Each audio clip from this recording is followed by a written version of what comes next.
Guest week continues here on Locked On Cardinals, bringing on a guy who's been in the industry a long time and has some ties to some teams that I've discussed as pertaining to comparisons with the Arizona Cardinals. It's going to be a fun one. Let's discuss. You are Locked On Cardinals, your daily Arizona Cardinals podcast. Part of the Locked On Podcast Network, your team every day.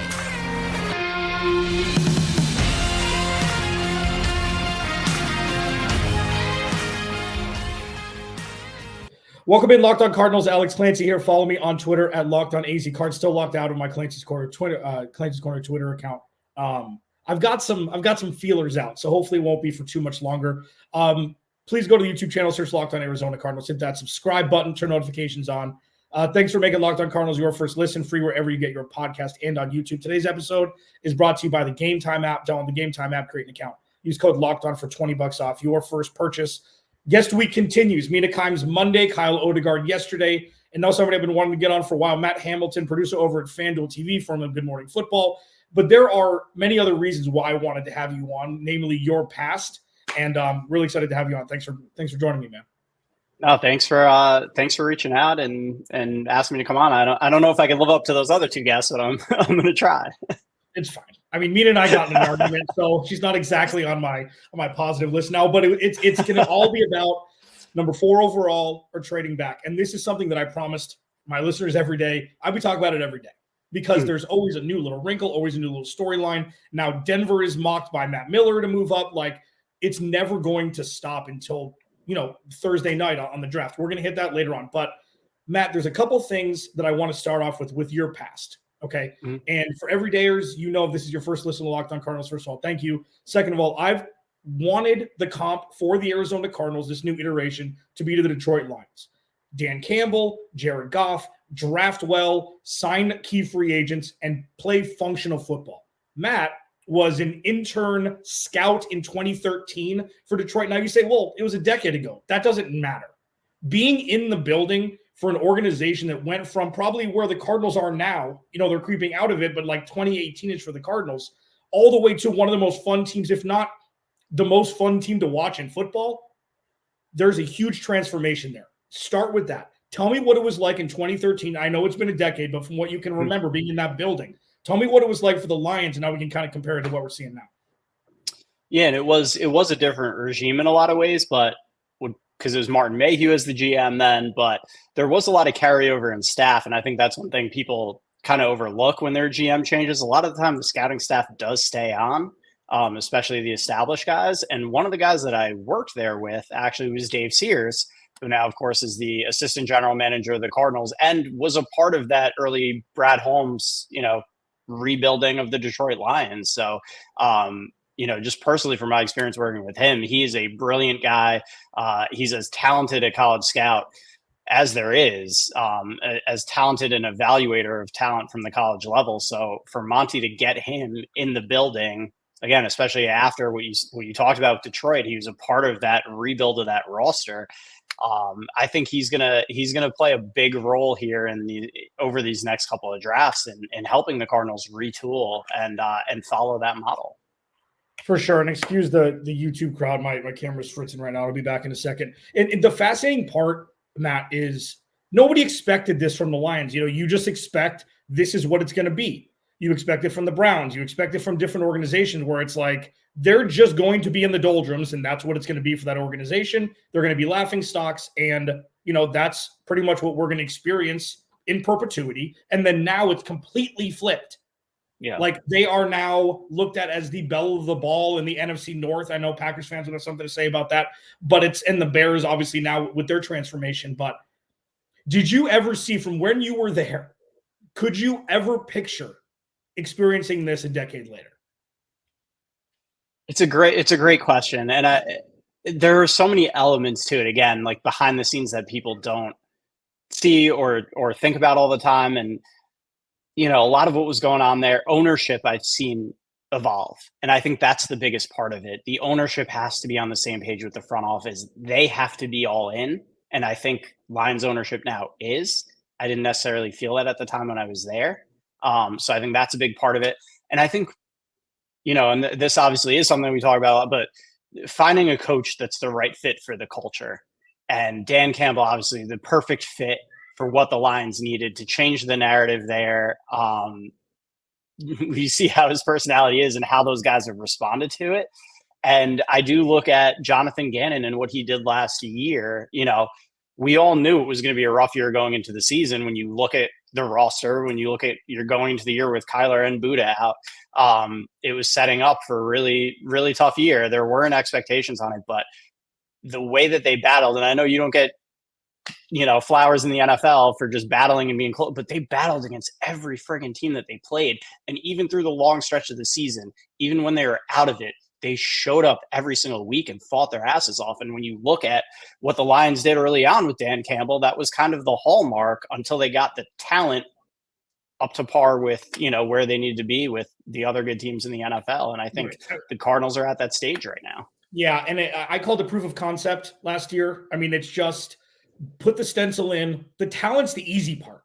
Really. Yeah. I mean, it's like you can spend a lot of money to get talent. You can draft well, you can do a lot of things, but if the structure is fractured or broken, or you're running go routes on 3rd and 2 like Cliff Kingsbury did for 4 years, it's not easy to build a culture like that. And on top of that with Steve Keim, I mean, I call the Cardinals a transplant team because they never built a culture with players that they drafted. It was always bringing in outside talent. It's very hard to build a culture and cohesion and just, momentum that way, especially in the long term. Matt Hamilton, producer Up and Adams show with Kay Adams, all over FanDuel TV. Joining me here, Locked On Cardinals, your team every day. Jonathan Gannon is interesting, and it's interesting you bring that up. I wasn't actually going to talk about this, but I do want to talk about this for a minute. Dan Campbell, by definition, and this isn't a slight, is more of the CEO head coach, right? Yeah. He played the game. He had interim spots in Miami when they had Hard Knocks there around that time, and he's the rah-rah guy. He's the bite the kneecaps guy, and then now people are taking him seriously. Okay, Cliff Kingsbury here. I don't know who really took him seriously from the national media. The Cardinals were more irrelevant in the national media sense, which is worse than being good or bad. Jonathan Gannon, I think, toes that line of he's an absolute dog. Scouting, he's a football player. He got injured. Early on, he's like, listen, I'm going to scout. I'm going to coach. And now he walks in, Matt Hamilton, and he looks like a head coach on the sideline. Yeah. And you can't fake that. And it sounds dumb. I get made fun of a lot for this. DeMeco Ryans was the apple of my eye when the Cardinals were going out for a head coach. He looked like a head coach for 3 years. Yeah. And Jonathan Gannon, we didn't know when he stepped week 1 of preseason. It's like, holy, he's a head coach. Yeah. And that's the thing I think too, is we always look at potential head coaches. We want the X's and O's guy. We want the guy that's, drawing up brilliant stuff. And what I've learned, I've fallen into this trap a million times where I'm like, oh, this guy's a great coordinator. He's going to be a great head coach. It doesn't always work out because the thing you have to be able to do first and foremost, it doesn't matter what you can do on a board. It matters how you can command a room. And, as you said, have that presence on the sideline. If you don't have that, it doesn't matter how brilliant you are. And that's the thing we didn't really know with Jonathan Gannon. We knew he did a good job with that Eagles defense, regardless of what Eagles fans want to say. And I think they realized with what's transpired over the past 12 months that he was a good defensive coordinator. But seeing, again, the command that he's had of this team and what he got out of the team, the effort level he got out of these guys consistently from week 1 through the end of that season, it speaks volumes. They're ready to play. It's the wildest thing. It's just the wildest thing how a leader of men who's never been in that position, nor most of the new coaches that they had. I call it the kind of a cabinet scheme where he's the president and everybody else is, the cabinet around the round table. But yeah, I mean, it worked through year 1, and we'll see if they can take that leap in year 2 with an infusion of talent and then, a nice draft to go along with it. Matt Hamilton, producer FanDuel TV, joining me here, Locked On Cardinals, your team every day. Let's just talk about Marvin Harrison Jr. I could do this for 3 hours. Unfortunately, you have to cut this to 30 minutes. We'll rip that next. Locked On Cardinals, your team every day. This episode of Locked On Cardinals is brought to you by the GameTime app. So, real quick, Matt, how old are you? I'm 37. Okay, perfect. You grew up with Green Day. Did you enjoy Green Day growing up? Yeah, of course. Okay, cool. So that really works out nicely. We didn't plan that. I bought my Green Day tickets, who are going to be in town in September with Smashing Pumpkins and Rancid. Aging myself at this point. The FanDuel app or the GameTime app is incredible for so many different reasons. One, like say you're going to a Suns game or D-backs right around the corner, adding a whole bunch of talent there. Say you get off work late and you want to buy tickets. You can buy tickets up to an hour after the event starts. That's number one. Number two, and I discuss this every live read, is you can see the damn vantage point of the tickets before you buy them. You go and be like, oh, okay, so that's in my budget. Let me click on that. I wonder what the seats look like. You can take your phone and it gives you a panoramic view of where you're going to be sitting. So it completely takes the guesswork out of buying tickets with GameTime. Download the GameTime app, create an account, use code LOCKEDON for $20 off your first purchase. Again, create an account, redeem code LOCKEDON for $20 off. Download GameTime today. Last minute tickets, lowest price. Guaranteed. All right, Matt Hamilton, producer Up and Adams, a myriad things. You're also a film junkie. Tell me a little bit about. So here's the thing. Chase Daniel, in my opinion, you'll tell people why I'm saying this now. Chase Daniel is like the poster child for the perfect backup. Like he's better than a backup. Yeah, he can come and he sprung into action myriad times over his career and was able to produce. And especially, like, I feel like he played 10 years too early. He could have made double the money if he started 2 years ago. Because now, obviously, with all the injuries and everything like that. So tell me a little bit about that, because I want to ask you about Kyler Murray before we pivot into Marvin Harrison Jr. So tell me a little bit about the show that you do. Yeah, so I was a student coach in Missouri with Chase during his heyday there, during his Heisman finalist season, all that. And we stayed in touch throughout his whole career, but since he's stepped away from the game now, we started doing a show together on Kansas City Sports Network where we go through the Chiefs film every single week and break it down in depth. And, it's so fun to reconnect with him on that stuff. And his mind is just, I learned everything that I know. I soaked up from being around him for 4 years and just, seeing, the mental level, the mental mastery that he has of the game now. It's an absolute pleasure to work with him every week. And I'm still learning so much from him week in and week out. It's badass. Yeah. Cause the reason why I ask is, like, first of all, and we could do an hour on this, but this is not the time for it. Maybe during the summer. Look at the Chiefs. They didn't have a bona fide wide receiver one. They had a good run game, a good defense, a tight end one, and they won a Super Bowl. And I'm not saying that the Cardinals are that. I've never compared one with, them, one in the same sentence, but it can be done. So when we discuss should the Cardinals trade back from number 4, fans are pining because since the end of the 2022 season, it's been, Marvin Harrison Jr. is going to be a Cardinal. Ingrained. That's it. One track mind. It's going to be 18. BJ Ojolari is going to give up his number, and you're going to have Larry Fitzgerald part 2. Now, with all of the other things that have transpired, which time elapsing, usually, adds other elements into the fray, it begs the question, is there a trade back? We'll do that in the last segment. But you've watched a lot of film with the Chiefs. I know it's Patrick Mahomes. I know it's Andy Reid. I'm not directly comparing.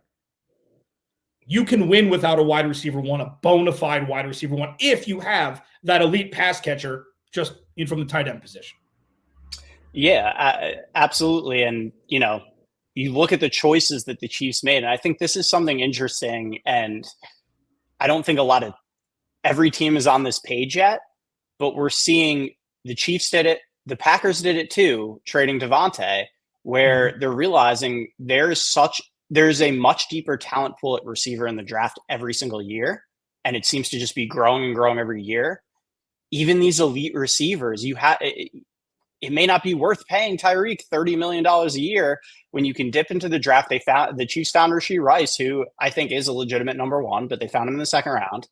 And they were able to pay Chris Jones. They were able to pay for the rest of the offensive line. Because remember, they were at a point where they didn't have a left tackle or a right tackle going into the offseason, and they were able to get a Donovan Smith, able to get Jawan Taylor. They were able to allocate those assets elsewhere. They have an elite defense. They had a top 2 defense in the league all of last year.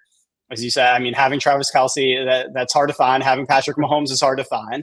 But when you build up the rest of the team, you don't necessarily need an elite receiver. And I think Kyler, and again, people might laugh at this, when you look at Kyler's skill set, again, there may be differences elsewhere. I can't speak to how he is off the field.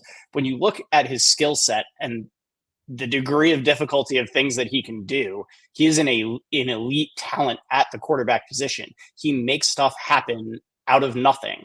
He needs to get better, I think, at executing within the scheme of the offense, but he is that elite level talent. And I feel like a lot of people have forgotten that.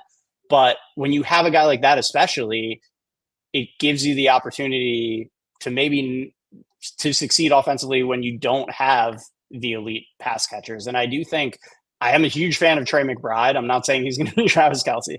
I loved what he did down the stretch last year. We got to talk to him a couple times, saw him at the Super Bowl. He's ecstatic and beyond excited to have Kyler back now full time and what they're going to be able to do together. But you're right. There is a blueprint there that you don't necessarily need these elite receivers, not only from Kansas City, but as I mentioned, we saw from the Packers as well with all those young guys they had last year with Jordan Love.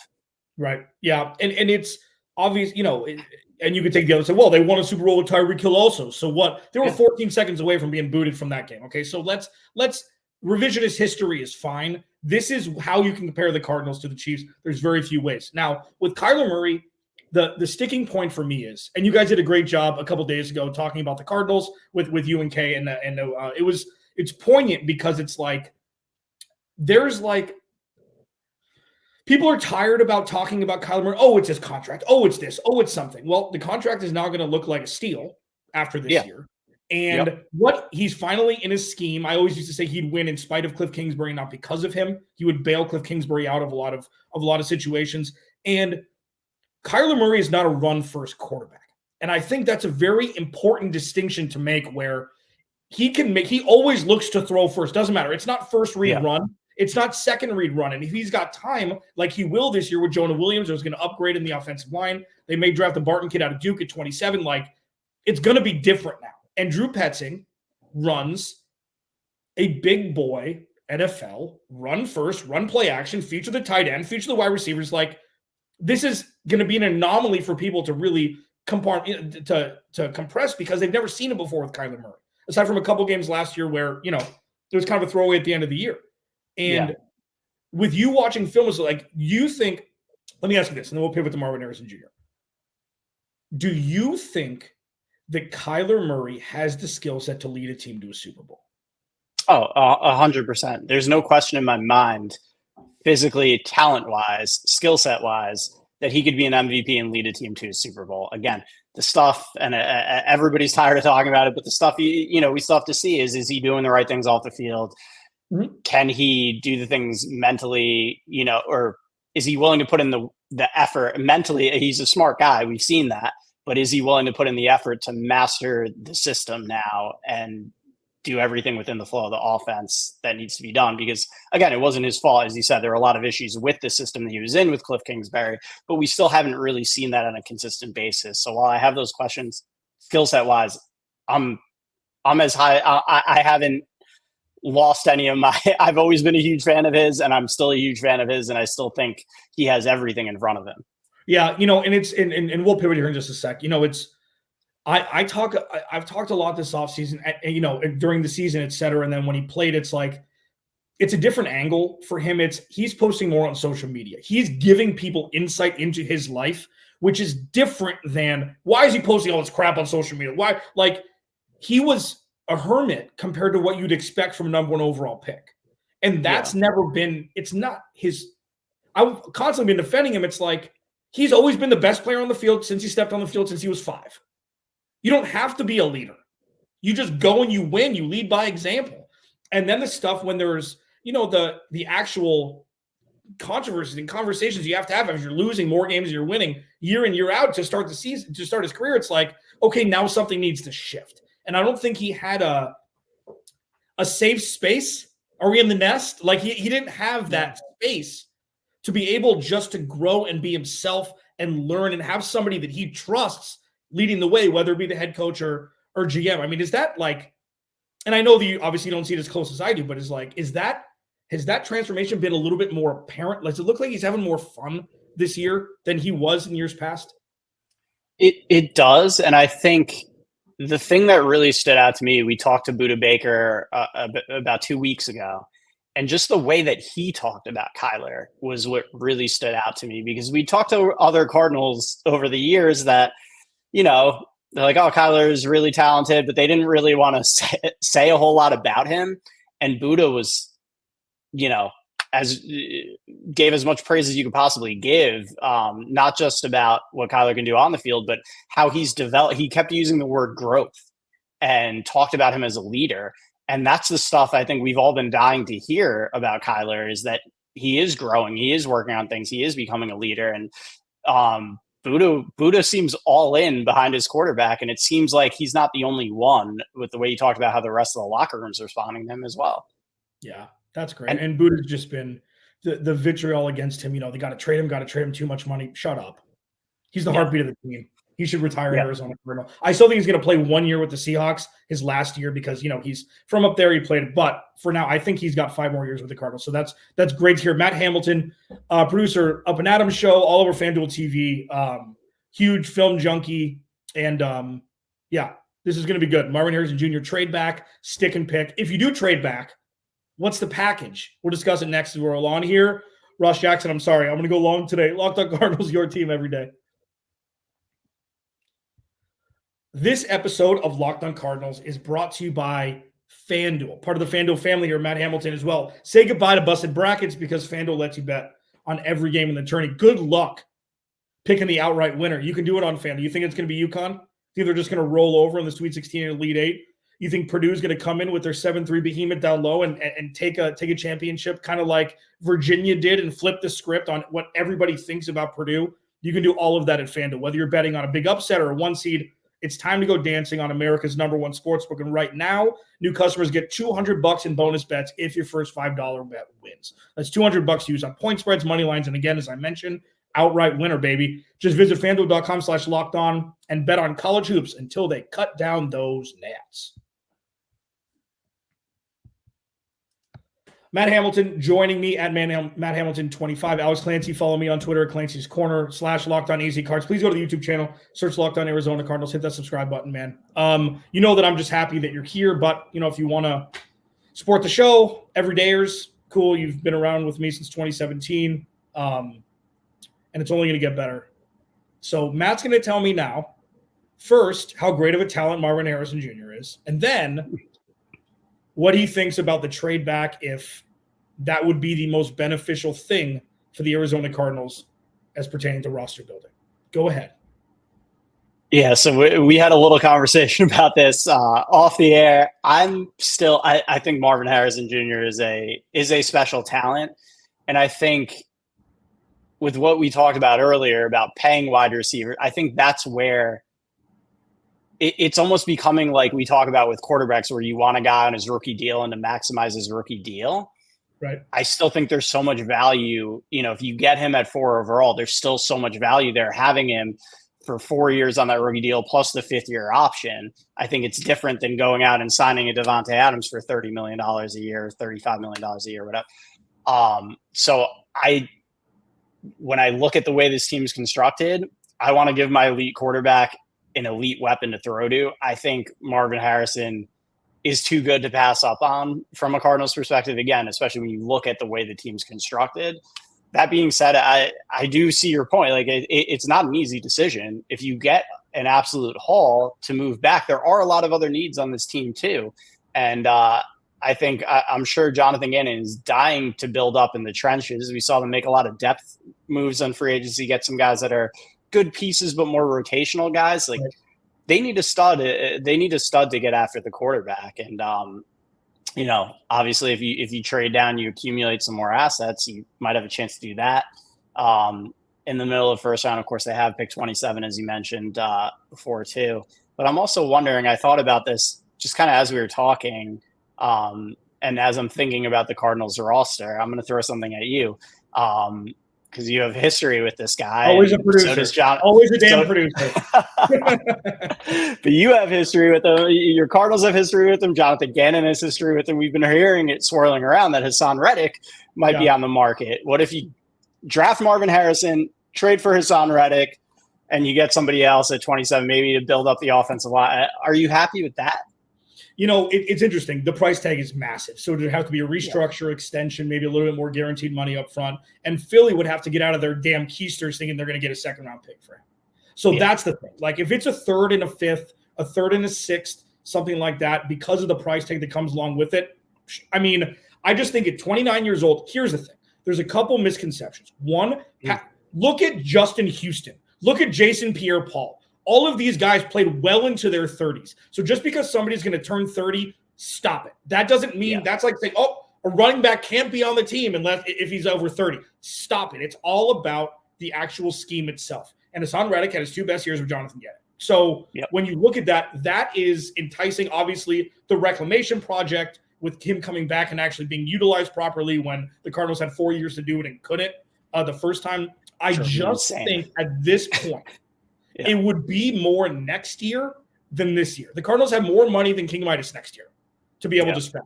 So what I think this year, so pivoting back to your point, because it's a good ask.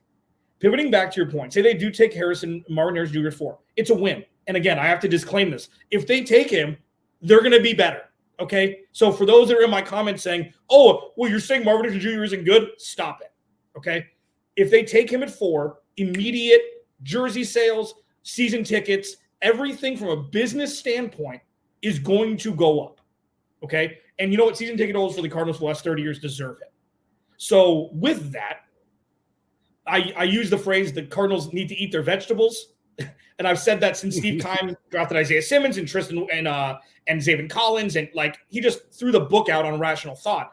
This may have to be the last thing that you're reversing Steve Keim's inability to eat his vegetables by just trading back, drafting Quinyon Mitchell, drafting, whoever you want at 23, whether it be Johnny Newton or if Byron Murphy drops that low, and you draft an offensive lineman at 27 and you take one of the bevy of wide receivers in the second round.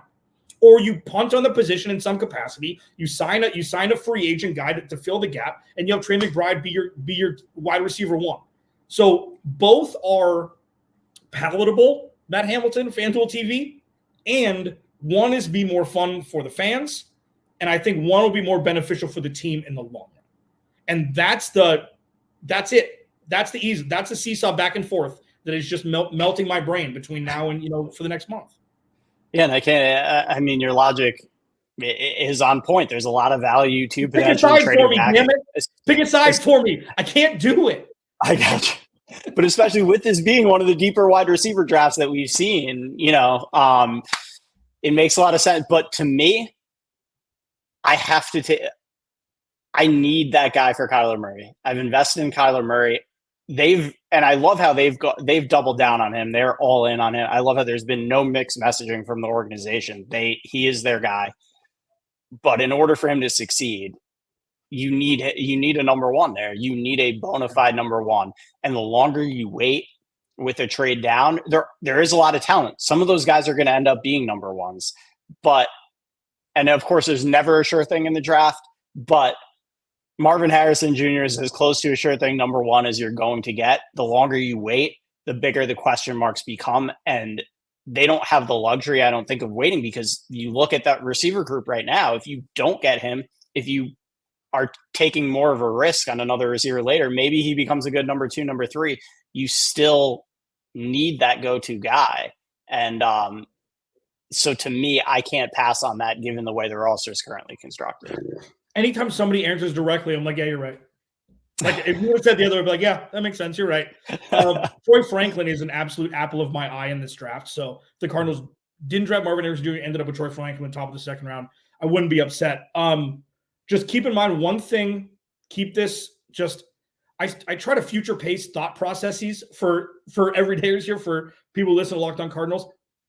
The Cardinals can absolutely go scorched earth on their 2025 draft capital, because they're going to be so young and they're going to have so much money that if Monty wants to move up from 27, he can give his future second. If he wants to go all the way back into the top 10, for crying out loud, he'd give away the future first. They don't need to get younger after this draft. So keep that in mind as we, kind of transition here.